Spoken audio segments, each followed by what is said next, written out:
pays a lot for like rappers, but I need to find information on that. But like, yeah, so over this month, which is April, she and her fiance traveled to Tanzania, Zanzibar, Tanzania, which, if you don't know, that's my home country, guys. So it's pretty interesting that for the first time my country's like on headlines, but it's for something bad. But anyway, so her and her fiance traveled to Zanzibar, and this is originally her birthday trip. Now, before we go there, I'd like to mention her fiance first. There's little information about this man, and that makes it even more suspicious because what is actually going on, you know what I mean? But there isn't much information about the fiance except that he's a crypto bro. If I'm not gonna blast his socials because it just gets weird. Like, mind you, he's still active, he's still posting till this day, despite the incident, but like, that's off track. But he's a crypto bro, and he owned a company like related to crypto. But in 2025, last year of December, he lost all his assets, and he is over $100 million in debt, allegedly. And as of this moment, he's being questioned by the Tanzanian police department on Zanzibar. It depends. But yeah, I just wanted to mention the fiance because he's important to the story, and the keynote that there is little to no information about this man. But, and also keep in mind that he's a crypto bro. Note that, we'll come to that back, okay? So anyway, she was on a trip to Zanzibar with her fiance, and he proposes on her birthday. An important detail to remember, not on her birthday, but on her birthday trip. But now we're moving on to timeline. Okay, we're moving on to timeline. So on April 3rd, she got engaged. John, her fiance, proposed to her on April 3rd in Zanzibar. April 5th was her birthday. She turned 31 years old, and her fiance is 48, allegedly. The age gap is not important to the story, but more important to the discussions that we are having as a society at the moment. And let me see. I'm so sorry, guys. I'm looking at my notes. I just need to make sure I hit every single point. And then on April 8th, Ashlee calls her mother and tells her that her and her fiance argued and had an argument, and they had to move to separate rooms. On April 9th, her fiance calls Ashlee's mother and states that she harmed herself and she is in the hospital. He states that she is stable. That's what he tells the parents. But then later he informs them that she has died. Now, it's important to note that this event happened 11 hours prior to their arguments.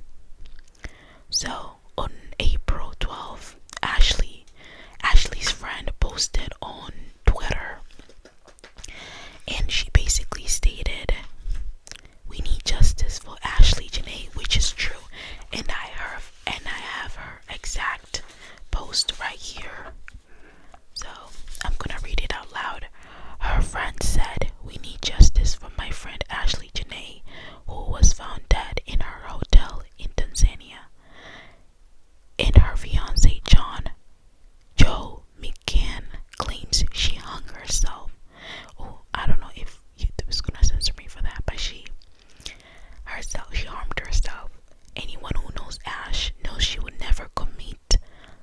We need answers now. We do need answers now. Ashlee's friend.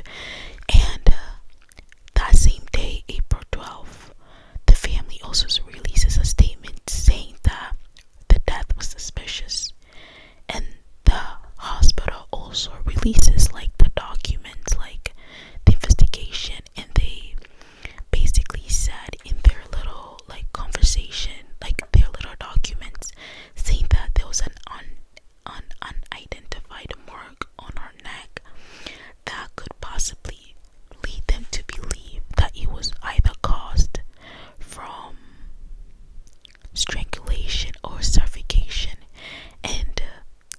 also they also got a statement from the fiancé, and the fiancé stated that she hung herself on the door.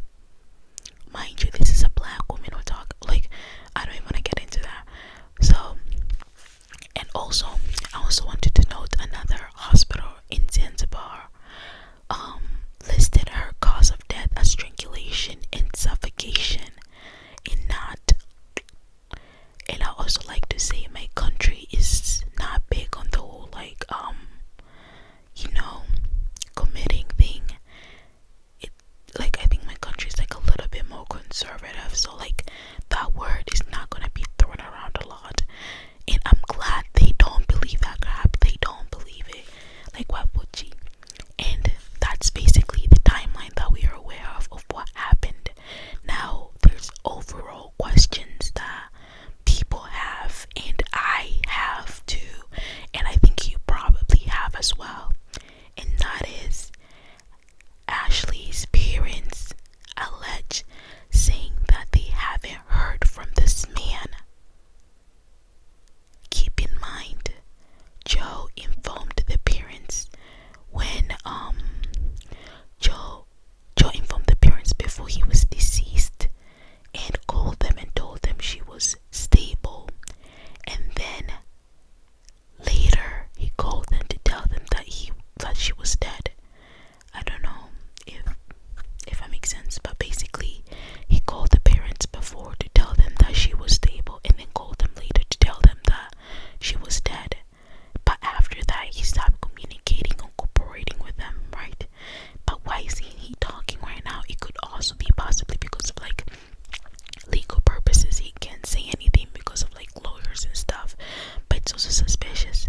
I'd also like to note that this man claims to, in social media, allegedly, I'm gonna be throwing the word allegedly because I do not want to get sued. I don't want this to get caught. Like, guys, I'm so sorry. This is my first time. But in his social media, he's one of those, if you guys have met those YouTube like creators, or like creators who basically say, I know how I can make you rich. Like, how I can make you rich, like steps to make your life better. He was that type of person, right? And he claimed to have millions. He claimed to go to Abu Dubai, whatever, for conferences. He wants these awards for like his businesses and everything. So he's a millionaire, and that's like what he shows on the internet or whatever, right? So if you have all this money, why can't you fly out the parents, not the family, at least the parents, so they can be there in Tanzania, to be there in Tanzania, and I'm gonna say Tanzania, to be there in Tanzania, to like be able to see their daughter, so they can, like, mind you, the parents are signing up for GoFundMes because they can't afford to fly their daughter out of Tanzania to come to United States. They can't. They don't have access to her accounts. Her parents are not like wealthy like that. And this man, he doesn't even have the decency to like help the parents out to fly over to Tanzania, but they don't. But also, why did he mention that she was stable? By the looks of it, there is no way that girl was stable. It looks like, based on the investigation and based on the details that were given, it feels like she was already dead when they found her. According to the sources, and like according to Tanzanian news, they're saying that the fiancé was with the security guards when they found Ashlee dead. So why did he claim at first that she was stable? You knew dang well the girl was dead. And so my thing is, who told him he was dead? Especially since he was there when they found her dead. And also the identified mark on her neck is from strangulation, is what the hospital is saying, from possible strangulation or harming herself. But I don't know why. Like, there's just so many like questions around that.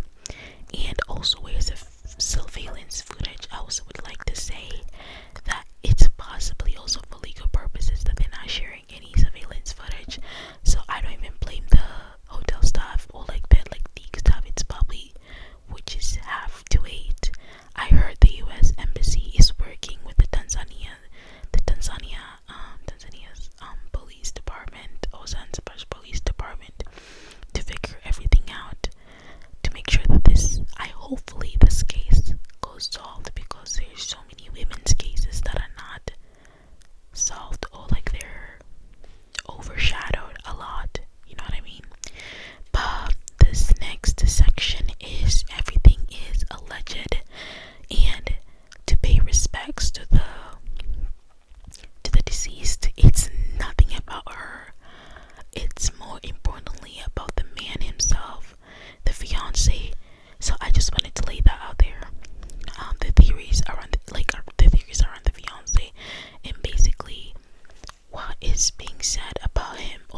and his ex-wife was pregnant in her last trimester, and he left her while she was grieving her mother who passed away because of cancer.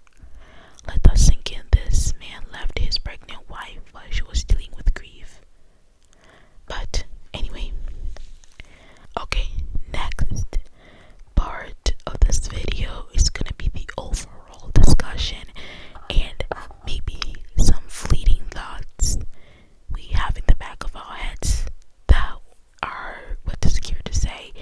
And I would also like to say that if, like, when you're commenting, guys, let's be respectful of the deceased. If you're bashing the man that did it, if you're bashing the fiancé, I really do not give a flip. But be kind, because I know we see the problems here, and I will show you like a little bit of the problems that we're gonna be stating.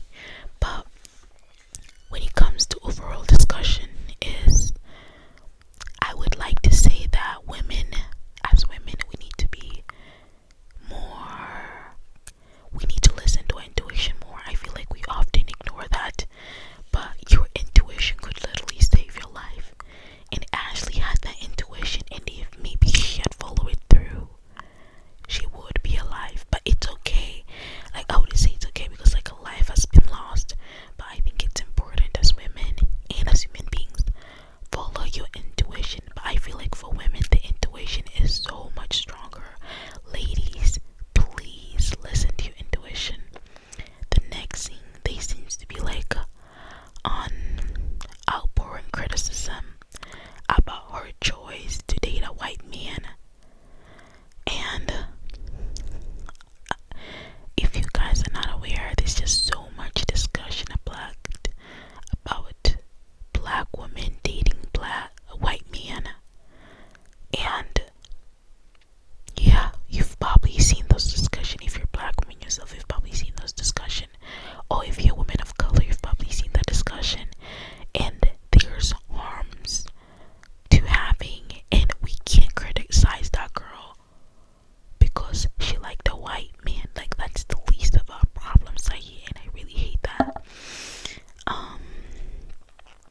Because at the end of the day, you can't say it's because of a white man that she died. I disagree completely. I think some men are bad and they can be threats regardless of what race shade you are. Not all men, but some men can be danger to women, and they can be threats, and they can be horrible regardless of color. The other day a man killed his wife and he was black. Like, you know what I mean? Like, you can't just say just because, like, no, let's not say that. And also the discussion, I would like to also discuss the propaganda.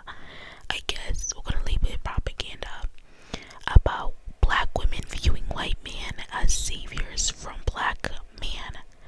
Black women viewing white men as saviors from black men. And I think that's so wrong. Like, I never agree to the discussion where we as races, it doesn't matter, black, white, whatever, where we're putting down our own race to uplift the other ones. Because at the end of the day, guys, if I'm being totally honest with you, I will never be on a man's side, depending on what it is. I will always be on a woman's side first before I even touch a man, regardless of what color the woman is. For me, it just does not even matter. But I don't know why I said that, but I just had to throw that out. But the propaganda of viewing, like, it's just a horrible mindset. And it has risen so much in our society, in our movies, in our shows that we see. It's always these, like, black men viewed as horrible, abusive. They might be some, now let me tell you, we'll get to that. But I don't think that's the main, like, problem in this discussion. And I also think that problem of black women viewing white men as saviors stems from the rise of black men claiming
every race of women are feminine when they want to be.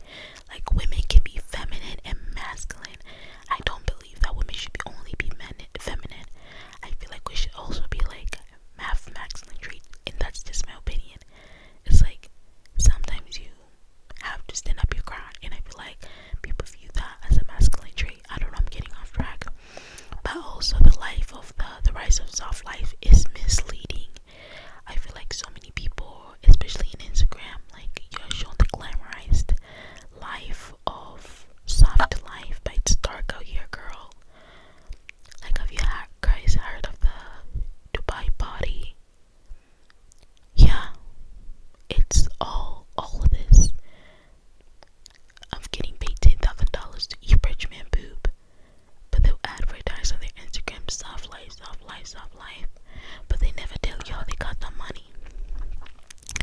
And I would like to say that women, like, Instagram, like, we look at Instagram, TikTok, all this, like, TikTok people, these women get their money outside of influencing. Like, it's something else in order for them to achieve their soft life. But we're gonna move forward to a couple, like, you guys probably know I'm a Reddit fanatic, right? And I had to look up what people were saying about this case, right? And I really wanted to see what are the views on it, because I was stalking TikTok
user, once again, quote, states, "This is why the sugar baby level up age gap stuff is dangerous.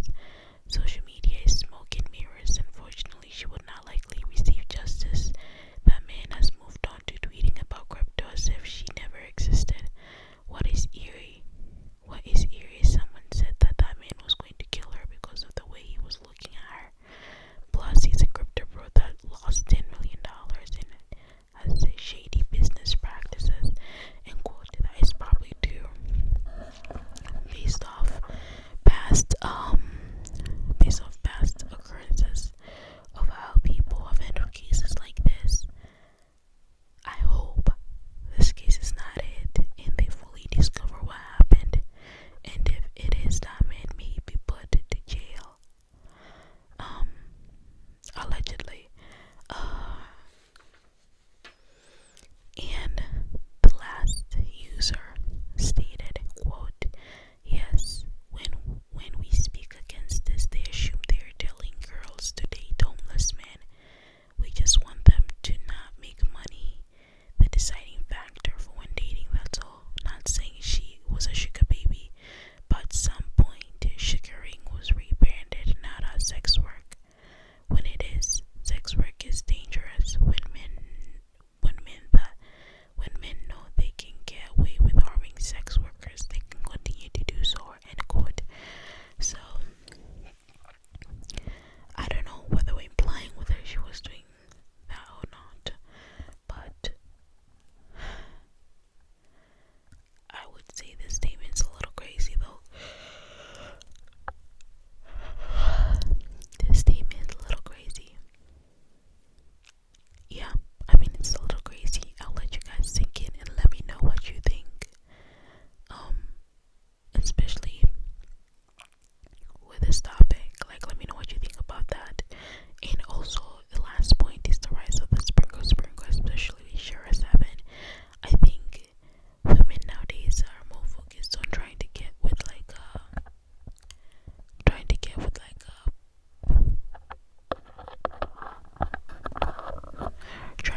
a man who's rich, and I feel like that's important, but you also have to know his character and everything. I feel like money's important, but like that can be the only thing, babe. Like, we gotta think of something more, especially coming from our girls. Like, that's like I always tell myself like I want a man who makes more than me, but like at the same time, I really don't. I also really like Doji from JJK, and he's broke as flip. Like, he's broke, guys. He's broke. He's so broke, and I still like him. And even say sometimes like, yeah, I would definitely go if a guy like him. Like, you know what I mean? Like, cause he's flipping fine. But that's besides the point. You know what I mean? But like, yeah. I hope you guys enjoyed it. Please let me know what your thoughts are on this case, or not even on the case, or maybe like the topics that we discussed along with the case, I guess. Because this case, I think he brought attention to a lot of important societal problems and issues we have, especially with women violence, and how that's not getting a paid attention as much as it should. And just the overall dating scene, especially for women of color. Like, let me know what your experience is dating, I guess, as a woman of color, or like as a person. Like, I would also like to see like